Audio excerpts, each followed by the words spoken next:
I just finished listening to the audiobook version of William Strauss and Neil Howe's The Fourth Turning. The concept of the book is that history is a collection of societal changes called turnings, and each one lasts about the length of a human life. About every 80 or 90 years, humanity has no choice but to go through these four different turnings. Now, this is not a new concept, it's just their take on it. Oswald Spengler wrote about this in The Decline of the West, where he describes the cyclical nature of civilizations, whereby they go through a process of growth and inevitable decay. In Hinduism, they have the concept of the cycle of yugas, or ages. We are currently in the Kali Yuga phase, the last one. We also see this concept in Friedrich Nietzsche's Eternal Return. So people have noticed this pattern before, and this book is nothing groundbreaking in that respect. And I agree with the general premise. I absolutely believe in cyclical patterns of humanity, and that we are all basically trapped into the same types of situations our ancestors were in when they were around. However, after listening to it, I thought I'd share my feelings about some of the predictions the authors made, because they made some really bad ones. I'd say probably the first third of the book was spent explaining the actual concept of the four turnings, showing different examples throughout history that prove their point. The next two-thirds was spent explaining the past generations from about World War II on, and how each generation has contributed to each turning. The book does a pretty good job of explaining boomers, and in this way the book makes a nice companion to Academic Agent's Boomer Truth Regime. To explain the concept a bit, it says history tends to repeat itself in 80-year blocks called saeculums, or basically the length of a human life. The saeculum is split into four different sections, or turnings, or societal changes that define each era, and that each generation is defined by the turning it grew up in, and we can make predictions about what actions they'll take based on that, and through the lens of history. First, the society goes through a period of enormous growth and prosperity. This is the first turning called the High, and in the current saeculum we're in, goes from 1946 to 1964.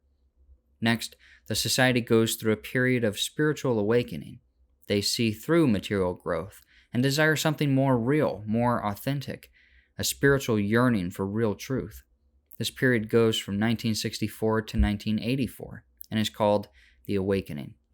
The third turning is called the Unraveling, where the culture and its people start to show signs of serious, unsustainable levels of decay and unrest, leading to the inevitable fourth turning called the Crisis.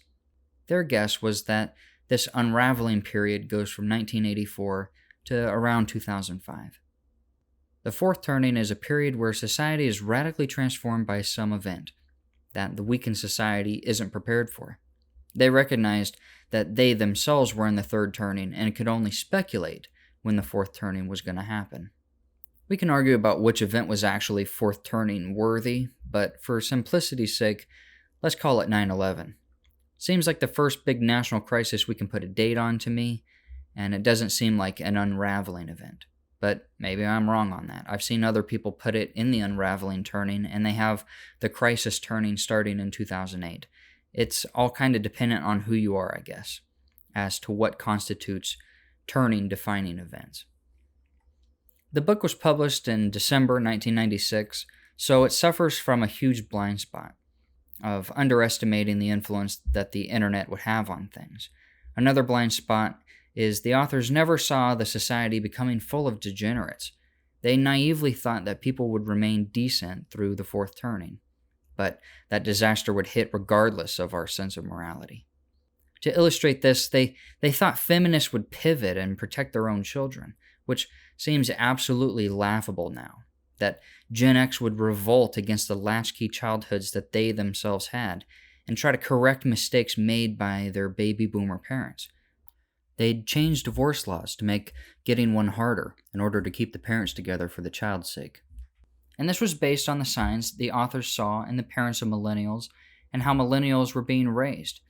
There was more focus on protecting kids, which of course now we look back and realize all the millennials took that special attention and dumped it into an entitlement mentality and grew up mostly to be mentally ill, attention-hungry losers. Not all of them, and it's debatable how much is even millennials' faults, but it's safe to say that they haven't turned out close to how the authors depicted them turning out. They predicted that millennials would be the generation the other generations looked to as the ones to save the country, to bring everything back on track, to correct the course. Oh, how wrong they were. They predicted millennials would be the generation to return to a greater sense of morality, family cohesion, that they would dress more modestly, that profanity would become less used and looked down upon, that they would reject technology and use it more in the way it was used in the 1930s and 40s. Looking back, I can kind of see why they thought this. Watching events on the day of 9/11, people just look like people. There's not tons of homeless people running around, or drag queens, or gay people, or purple hair, or dumb outfits. People were just people. They mostly looked the same and dressed the same. Were there signs of the things to come back then? Absolutely, but just little cracks here and there. It's hard to put yourself into the shoes of William Strauss and Neil Howe. They simply had no idea what was coming. They had history on their side, and some current-day trends to go off of, but listening to them now reminds me of a new soldier arriving on the front lines of a 20-year-long war, full of energy and hope and naivete. Here in the current day, we feel like the soldier who hasn't slept a good night in years, who's seen so much death and loss. He's a completely changed person. It's optimism meeting the darkest reality. I've always said that the past is a foreign country, and listening to these smart guys make predictions, it feels like they're not even talking about America, like they're making predictions about some other place. That's how much we've changed in the last 30 years. This book is another example of how society started embracing what I call the opposite day paradigm. Their predictions were totally reasonable assumptions of what a normal society would do at the end of an unraveling period. A sort of cramming for a test the day before it's due, trying to rein in the consequences of 60 years of societal decline.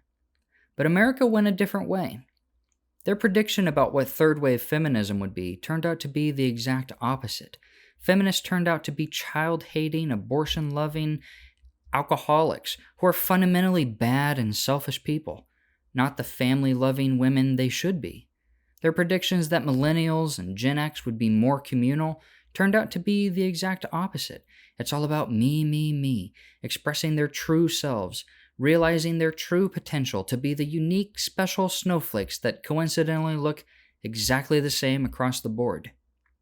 Let me just read you some of the most egregious predictions they make, and pay attention to the uncomfortable feeling you get from just how wrong all of this was, and how naive they were, and just what a hellhole we live in now where this sort of common sense stuff seems completely out of reach.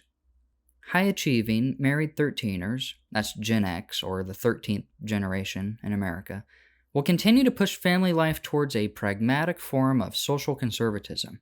Restoring the single-earner home will be a male priority. Restoring the reliability of marriage will be a feminist priority. By the Yo-Os, 13ers will comfortably inhabit a world of unprecedented diversity. Asian and Hispanic Americans will make 13er race issues a more multivariate equation.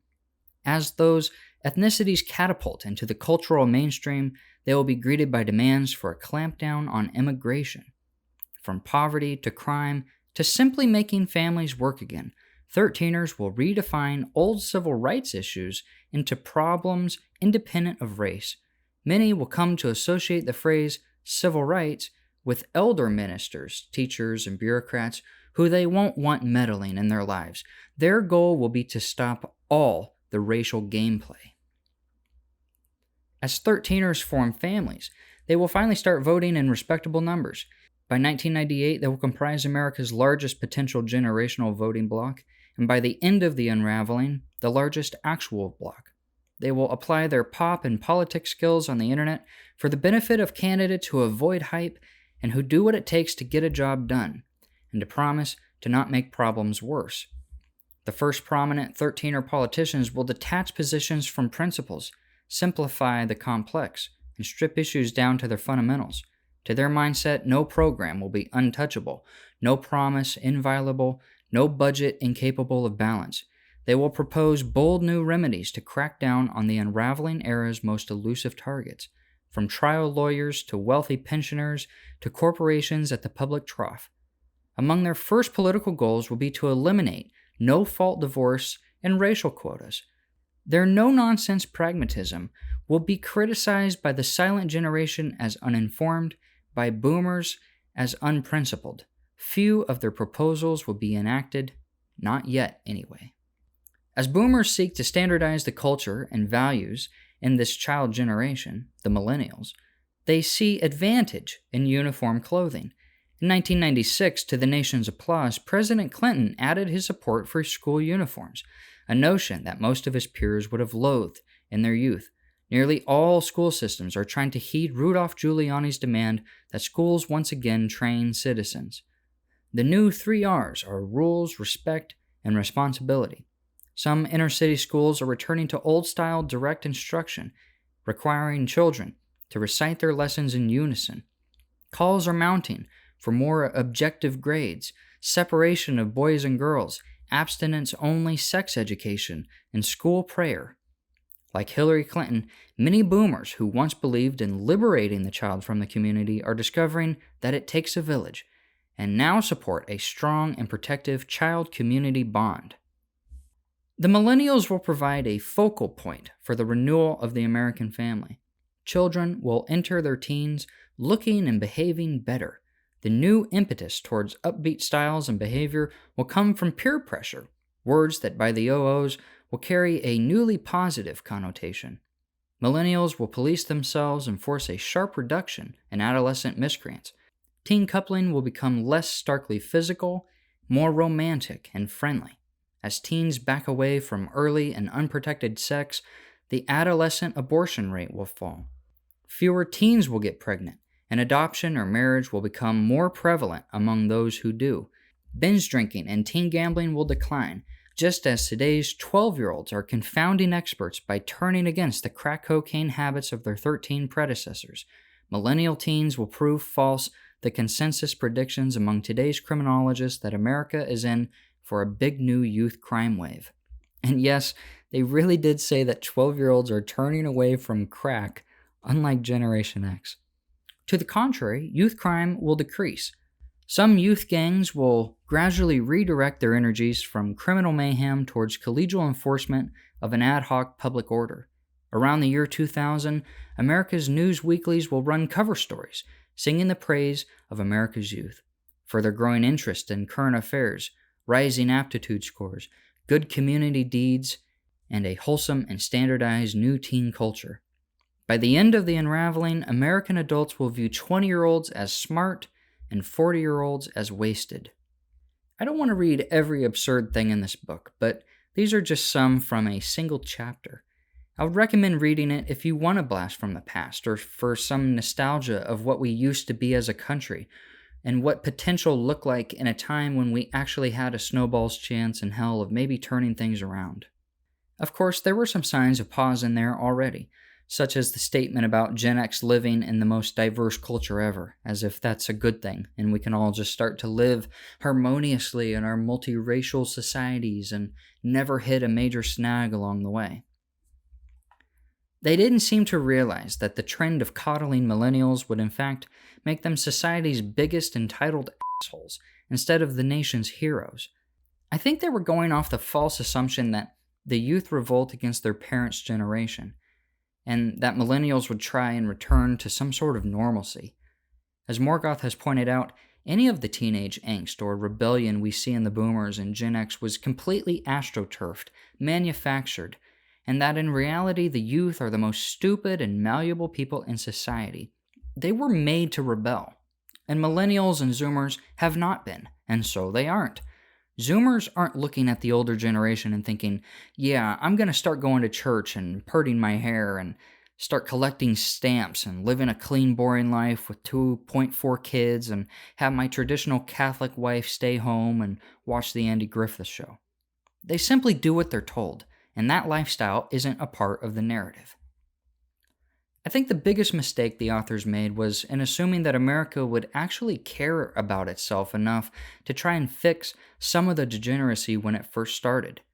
America ended up never really fighting to preserve itself.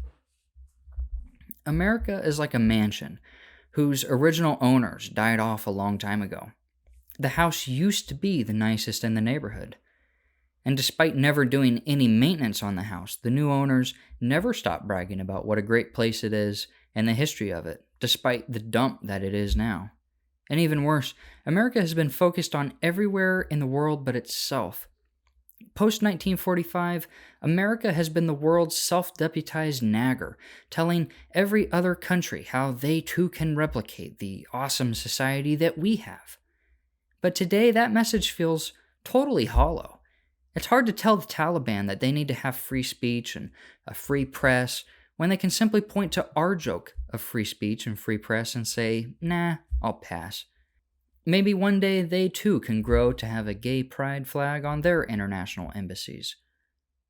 Ever since America became the world superpower, it's failed to do any internal maintenance at all. Today's Americans are physically destroyed by fast food and TV, chemically dependent on big pharma, and mostly mentally ill due to social media. Spiritually, it's a desert comprised of hollowed-out churches who sold their values to appeal to the masses. It's also complex. The church is not only competing with other religions for attendance, but the internet and football Sunday and a growing Rolodex of chronicled hypocrisies, charlatans, sex scandals, and grandma's tales of miracles that, if true, would by now be on everyone's YouTube feed. There's a reason faith healers don't work in hospitals and fortune tellers don't win the lottery, and we haven't had a Bigfoot sighting since cell phones came out. But paradoxically, it's true that societies need religion, and most people need to be in one, because they lose their mind if they don't have that framework in their life, no matter how silly it seems in the empirical information age. The dirty little secret they never told you was that the world is full of uneducated sheep who, if freed from the shackles of religion, would just run to the shackles of a different sort.